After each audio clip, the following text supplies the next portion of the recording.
ตอนนี้ร้านเช้าเลิกเวียกแล้วเขาจะมาหับเอานางเพิ่นเมื่อยบ่เมื่อยเป็นจังไดเฮ็ดเวียกฮะสบาย เดือนหนึ่งเขาได้ก็เดือน5 ล้านเอาไว้แหงเดือน5 ล้านเฮ็ดเวียกแค่มือแล้วก็ถึง3-4 หมื่นแล้วว่าไปเสียดายเฮ็ดเวียกได้เงินที่นี่อย่างดีได้เงินทิป100,000ให้เงินทิป100,000โอ้ยได้3ไม่ได้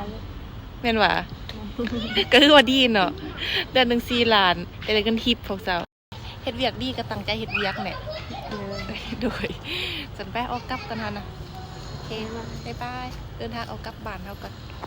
กาพาค่ายสบายดีงามแรงเบิดทุกคนพวกเจ้าลาตีมื้อนี้เลิกเวียกเว้นเด้ลาตีไปรับเอาหลานมาก็เลยบ่ฮู้สิหากันไปใส่เดี๋ยวนี้ลาตีกับหลานก็สิออกกลับเฮือนก็รถติดพวกเจ้าก็เลยสิหาหลานแวะนวดก่อนเลยลาตีรู้สึกเมื่อยต้นเมื่อยตู้มื้อนี้นะสิหาหลานนวดก่อนพวกเจ้าลาตีขี่รถไกลมาเมื่อกี้นี่เห็นหานนวดล้วงเข้าปางว่าซั่นลาตีก็แวะเข้าซอยนาแบงค์แคนเซ็นเตอร์นี่เด้อลาตีปวดต้นปวดตู้หลายมื้อแล้วพวกเจ้าลาตีแบบบ่มีเวลาเลยเนาะมื้อนี้ก็พอดีมีเวลาพอดีมารับเอาร้านเว้นเด็กก็เลยรถติดก็บ่ฮู้ไปไสก็เลยแวะเข้าซอยนี่ซะหานนี้สิมีบ่อนจอดรถอยู่บ่ล่ะพวกเจ้ารถหลายจอดรถบ่ได้หานนี้ก็ไปหานนาขี่รถวนแถวนี้แล้วดีได้อ้อมรอบนึงพวกเจ้าพอดีมาเจอหานนวดอยู่หน้าวัดศรีเมืองนี่ลาตีก็เลยหาร้านสาวแวะหานนี้เนาะไว้หานวดสปาว่าซั่นลาตีก็บ่เคยเข้ามาจักคือหานนี้สิลองเข้าไปครั้งแรกเบิ่งสิเป็นจังได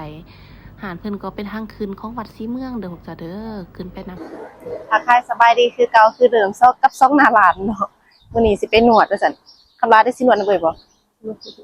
โอ้โหเพิ่นบ่กล้านวดแล้วเพิ่นยานคุณที่ทำมันเจ็บที่บ่เพิ่นยานแล้วสิตีสิแวะนวดกันพวกเจ้าอยู่หน้าวัดศรีเมืองเนาะตอนนี้เป็นวัดศรีเมืองเนาะแล้วตีสิแวะหานเพิ่นอยู่ข้างหน้านี่รถ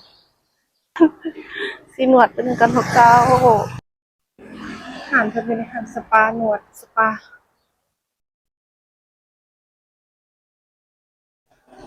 เปิด9 โมงฮะ21 22 โมงหนวดไทยเป็นจังได๋จ้ะคือหนวดลาวหวะไทยก็ต้องรอเดียวกันโอ้เอาหนวดลาว2คนเลยตัวมี2 สาขาหันอยู่แค่ได้ก็สิไข่นะสาขาหนึ่งอยู่ข้างสนามบินบ้านไต่ข้างสนามบินวัดไต่โอ้ห้องหนึ่งเนาะอันนี้สาขา2อยู่สิงห์เลยจ้ะตอนนี้เฮาก็เปิดใหม่บ่เอ่ยแม่เปิดได้ 3-4 เดือนโอ้ดูขอบใจสบายดีสาวสบายดีหากันได้จักปีจ้ะอันนี้10 กว่าปีเด้อโอ้18 ปีมาอยู่เฮ็ดเวียกอยู่นี่ดนแล้วบ่ได้เดือนไปแล้วก็โอเคอยู่อ่ะแขกหลายอยู่บ่จ้ะได้มื้อหน้าสิแนะนำแขกให้แนะนำคนให้มาเลยเข้าใจคือกันห้ามสเปคใดๆบ่เจ้า สเปคที่มักเป็นจังไดเจ้าเป็นผู้ชายคนลาวบ่ผู้ชายคนต่างชาติผู้ชายจังไดเจ้าคนลาวเจ้าเด้คนลาวเนาะโอ้มักคนลาวเจ้าต่างชาตินี่เนาะบ่มักจักคนโอเคขอบใจเด้อเจ้าขอบใจหลายๆโดยขอบใจคือกันว่านะขอบใจเด้อขอบใจเอ้ยคนงามโอ้เจ้าได้จักปีเอ้ยขอบใจ32โอ้ยังหูงามอยู่หน่อยจะของงานนะเดี๋ยว32ยังเป็นงามอยู่บ่แม่นว่าผู้จัดการเนาะเจ้าของงานก็มีบ่ค่อยได้เข้ามาบ่ได้เข้ามาโอเคขอบใจหลายๆเจ้าขอบใจคือกันจะบ่นวดว่ะย่านอีหยังย่านเจ็บบ่เคยนวดเด้อร้านเพิ่นบ่เคยนวดถูกจ้ะหานเพิ่นสะอาดสะอ้างดีเด้ออยู่หน้าวัดศรีเมืองซื้อหานว่าจังไดเอ่ยหานซื้อว่าจังไดอนุรักษ์เนาะเปิดดนแล้ววันนี้นะเจ้าสาขาที่เปิดแม่งบ่กระโดดเจ้า4-5 เดือนโอ้แต่ว่าสาขา2เด้สาขา1อยู่ลาตีก็ได้ซอดได้ไปเอ่ยเพื่อนนอกจากหานเพิ่นได้เปิดมี2 สาขาสาขาที่1อยู่ข้างสนามบินวัดไตสาขาที่2ก็อยู่หน้าวัดศรีเมืองเนาะเพิ่นก็เปิดบ่ได้โดนนะก็เปิดได้5-6 เดือนสาขาที่2ถ้าให้มาวัดศรีเมืองก็แนะนำเด้อหานของเอ่ยเพิ่นก็บริการดีพนักงานก็ล่มม่วนลูกสาวให้ได้มาเที่ยวนี้ก็ลองมาแวะเบิ่งเนาะหน้าวัดศรีเมืองเด้อเจ้าถ้าไปบ่ฮอดจอดบ่ถึงก็ลาตีสิเอาเพจและเบอร์โทรเพิ่นเนาะเอาลงขายคลิปเด้อพวกเจ้าคำลาประมาณนั้นเอ่ยวะไปนั่งกินเพิ่งกันเลยแล้วเป็นรถไฟอยู่เพิ่ง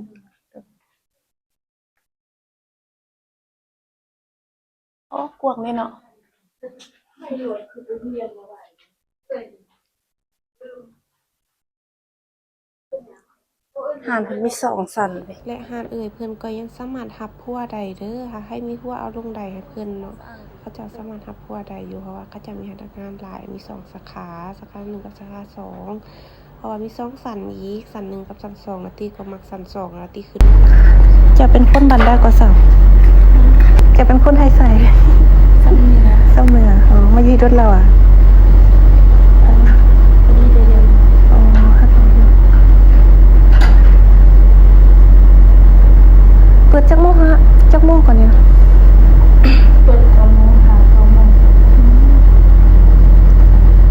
สไตล์เฮามาเฮานี่เฮามักไปหนวดไปยังกลางคางหั่นน่ะบ่อัน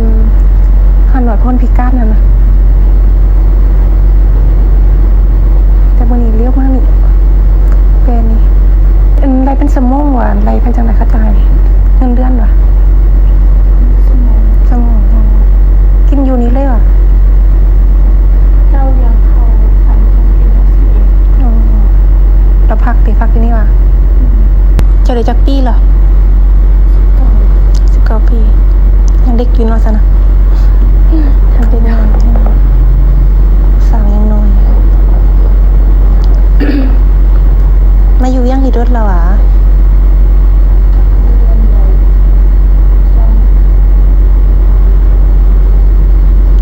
2 ปี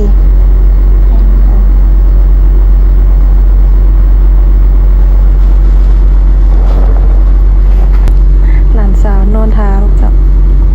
เป็นบนหนวดเนาะหามาหนวดกับบนหนวดว่าซั่นไปหาปานางมาเดี๋ยวเวียกไปหาปานางมาโอ้ไปใส่แว่นหนวดก่อนว่ะลืมถามชื่อจะซื้อหยังก็ ซึ่ง มิน โดย อ๋อ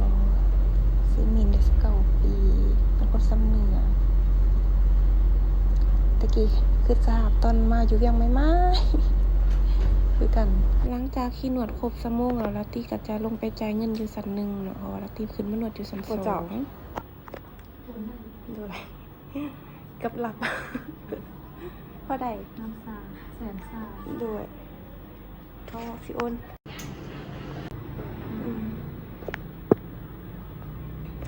ผู้งามเนาะจะเขางาม ไปโรงงานลูกขึ้นไหม มีแต่ผู้งาม4 คนเนาะเข้านวด2 คนเป็นบ่หานเพิ่นอยู่นาวัดศรีเมืองอยู่นาวัดศรีเมืองเดี๋ยวเราตีสิปักหมุดปะไว้ให้เด้อพวกเจ้า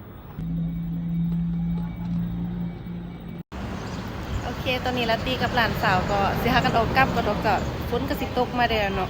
หานเพิ่นอยู่เพิ่งนี้เนาะหานหนวด โอเคอยู่หน้าวัดศรีเมือง ตอนนี้ลาตี้กับหลานสาวสิออกกลับบ้านเฮาแล้วเจ้าเลยลาตี้ก็ว่าสิแวะวัดแต่ฝนลาตี้บอกโอเคขอผิดประการใดก็ขอโทษขออภัยจังได้ก็ฝากเพจเพิ่นได้เด้อจ้ะ